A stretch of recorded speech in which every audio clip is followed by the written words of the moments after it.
ನನ್ನ ಹೆಸರು ಅಭಯ್ ಸಿಂಹ. ನಾನು ಪ್ರಮತಿ ಅಕಾಡೆಮಿಯಲ್ಲಿ 5ನೇ ತರಗತಿಯಲ್ಲಿ ವ್ಯಾಸಂಗ ಮಾಡುತ್ತಿದ್ದೇನೆ. ಕತೆ ಹೇಳ್ತೀನಿರಪ್ಪ. ಕತೆ ಕರಿಯಪ್ಪನಿಗೆ ನಾಯಿ ಕಚ್ಚಿರುತ್ತಲ್ಲ, ಆ ಕತೆ ಹೇಳ್ತೀನಿ. ಕರಿಯಪ್ಪ ಮಧ್ಯರಾತ್ರಿ ಮಲಗಿರುವಾಗ ಅವನಿಗೆ ನಾಯಿ ಕೂಗುವ ಶಬ್ದ ಕೇಳಿಸುತ್ತದೆ. ಆಗ ಅವನು ಮಧ್ಯರಾತ್ರಿಯಿಂದ ಬೇಗ ಗಾಬರಿಯಿಂದ ಎದ್ದು ಅಲ್ಲಿಂದಿಲ್ಲಿ ಓಡಾಡುತ್ತಾ, ಕಿರುಚಾಡುತ್ತಾ, ಪೇಚಾಡುತ್ತಾ ಅಲ್ಲಿಂದಿಲ್ಲಿ ಓಡಾಡುತ್ತಾನೆ. ಆಗ ಹಳ್ಳಿ ಜನರನ್ನೆಲ್ಲ ಎಬ್ಬಿಸುತ್ತಾ ಯಾಕೆ ಏನಾಯಿತು ಅಂತ ಬಂದು ಕೇಳಿದಾಗ ಅವರ ತಂದೆ ಹೇಳ್ತಾರೆ, ಹೋಗ್ರಪ್ಪ, ಹೋಗಿ ಮಲ್ಕೊಳ್ಳಿ, ಹೋಗಿ. ದಿನ ಇದ್ದಿದ್ದೇ ಇವ್ದು, ಯಾವಾಗ ನೋಡಿದ್ರು ಅಲ್ಲಿಂದಿಲ್ಲಿ ಓಡಾಡ್ಕೊಂಡು ಕಿರ್ಚಾಡ್ಕೊಂಡು ಓಡಾಡ್ತಿರ್ತಾನೆ ಅಂತ.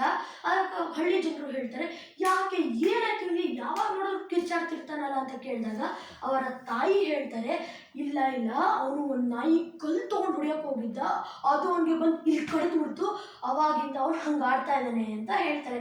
ಆಗ ಅವ್ರ ತಂದೆ ಹೇಳ್ತಾರೆ, ಇವನು ಸ್ಕೂಲ್ನಲ್ಲಿ ಓದ್ತಿರ್ಬೇಕಾದ್ರೆ ಇವನಿಗೆ ನಾಯಿ ಕಡ್ತಿರುತ್ತಲ್ಲ, ಅವಾಗ ಅವನಿಗೆ ಪ್ರಳಯಾಂತಕರು ಇದಾರಲ್ಲ ಸ್ನೇಹಿತರು, ಆವಾಗ ಅವನಿಗೆ ತಲೆಯಲ್ಲಿ ಏನೇನೋ ತುಂಬಿ ಆಗ ಅವನಿಗೆ ಮೂಢನಂಬಿಕೆ ಮಾಡಾಕ್ಬಿಡ್ತಾರೆ. ಆ ಒಂದು ಮೂಢನಂಬಿಕೆಯಿಂದ ಕರಿಯಪ್ಪ ವೈದ್ಯರ ಹತ್ರ ಹೋಗದೆ ಮಠದ ಹತ್ರ ಸ್ವಾಮಿಗಳ ಹತ್ರ ನಂಟಿಡ್ಸೋಕ್ಕೆ ಯಂತ್ರ ಮಂತ್ರ ಹಾಕಿಸ್ಕೊಳ್ಳೋಕ್ಕೆ ಅಂತ ಬಂದಿರ್ತಾನೆ. ಆ ಒಂದು ಮಠದ ದೃಶ್ಯವನ್ನು ನಿಮ್ಮ ಮುಂದೆ ಹೇಳುತ್ತಿದ್ದೇನೆ. ಕರಿಯಪ್ಪ ಅಲ್ಲಿಂದ ಬರ್ತಾನೆ. ಇಲ್ಲಿ ದೊಡ್ಡ ಸ್ವಾಮೀಜಿ ಹಾಗೂ ಅವರ 4 ಜನ ಶಿಷ್ಯಂದರು ಇರುತ್ತಾರೆ.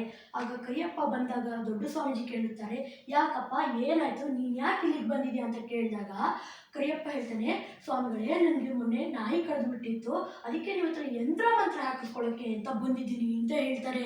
ಆಗ ಸ್ವಾಮಿಗಳು ಹೇಳ್ತಾರೆ, ಯಾವಾಗ ಕಡಿತು ನಾಯಿ ಅಂತ ಕೇಳಿದಾಗ ಅವರ 4 ಜನ ಶಿಷ್ಯರು 4 ದಿವಸದಿಂದ ಕಡಿದಿದೆ ಅಂತ ಹೇಳ್ತಾರೆ.